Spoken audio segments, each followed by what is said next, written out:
Marco, 37 ans, était incarcéré du mois d'août à octobre 2021 à la maison d'arrêt de Toulouse-Cesse. Petit à petit, Cédric Jubilard se confie à son voisin.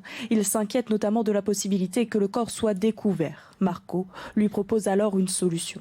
Je lui suggère de détourner les soupçons non pas vers l'amant de Delphine, mais plutôt vers la femme de l'amant.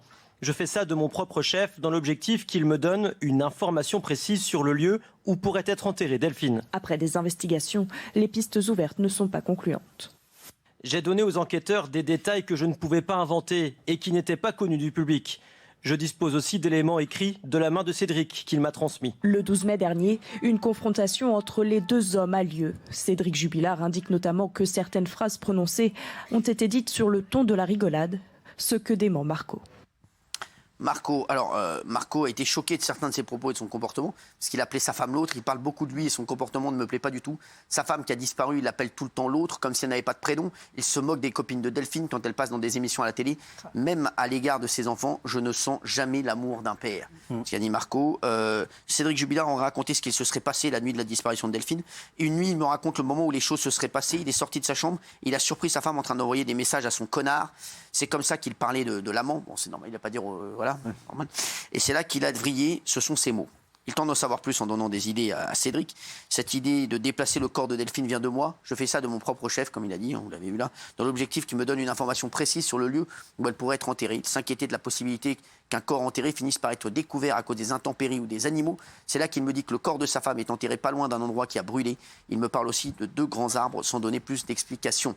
Il rencontre aussi la nouvelle campagne de Cédric Jubilard, Marco. Il me renvoie vers Séverine, celle qu'il considère comme sa nouvelle femme. Il me dit qu'elle sait tout et qu'elle va me montrer où est enterrée Delphine. Il me demande donc de la contacter à ma sortie de prison, 1 semaine ou 2 avant ma libération. Il me donne des lettres avec des messages codés à lui remettre en main propre. Je me sens dans l'obligation de raconter tout ça aux renseignements pénitentiaires. Gilles. Alors c'est très circonstancié. Il maintient toutes ses déclarations, il donne des détails. C'est ça qui intrigue depuis le début les enquêteurs. Ils se sont connus 3 mois, d'août à octobre 2021, en cellule. Ils ont commencé à dialoguer par la fenêtre. Et lui, Marco, c'est son surnom, maintient tout. Mais cependant, pourquoi il s'exprime? C'est parce qu'il est quand même un tout petit peu en difficulté, Marco. On l'accuse, certains disent, tu as négocié ça contre une libération anticipée. D'autres prétendent que peut-être il aurait pu inventer parce que lors des fouilles, on n'a rien trouvé. Donc pour le moment, il n'y a rien. Mais lui, il maintient coûte que coûte ses déclarations. Voilà. Et c'est vrai que la confrontation n'a rien donné aux grandes dames des enquêteurs. Et Marco a dit, lui, ce qu'il voulait, c'était pas parler à Cédric Jubilard. Vraiment, il a dit, lui, ce qu'il voulait, c'était pouvoir être en paix. Oui. Je veux avoir la paix pour dormir la nuit, pour regarder mes programmes de télé préférés, les Marseillais sur W9 et les émissions de Cyril Hanouna sur C8. Non, c'est pas une vanne, c'est vraiment ça. Donc, j'embrasse Marco, voilà, et j'espère qu'il peut nous regarder tranquillement, en paix. Voilà, Marco, ça m'a touché. Voilà, donc Marco nous regarde. Ah oui. Voilà. Il dit d'ailleurs dans l'interview également qu'il le fait pour les enfants de Delphine Jubilard. Exactement. Parce qu'il estimait que ses enfants devaient avoir la vérité. Exactement. Voilà, donc, et on ne sait toujours rien. C'est fou, cette histoire est incroyable. C'est pour ça qu'elle passionne, c'est qu'elle n'avance pas. On n'a toujours pas retrouvé Delphine, qui a disparu.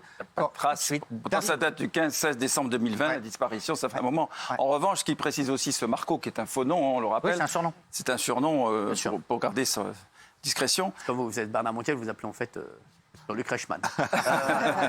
et en fait, merde, je ne sais même plus ce que je voulais dire. C'est normal, ça ne change pas de d'habitude. Non, je voulais dire qu'en prison, il était détesté parce qu'il apparaît comme arrogant et qu'il se fait insulter par tous les autres co-détenus. C'est ça. Voilà. Il est à l'isolement. Il est à l'isolement vraiment protégé. Et apparemment, Marco fournissait du cannabis en prison à Cédric Jubilard. Donc ils étaient aussi rapprochés par ça. Et c'est peut-être aussi pour ça qu'il se confiait la nuit. Enfin, c'est ce qu'il raconte, hein, évidemment. Donc. Vous pourriez faire, franchement, il pourrait faire la nouvelle Julie Lescaut, elle. C'est vrai, franchement, c'est vrai. Julie Descrocs.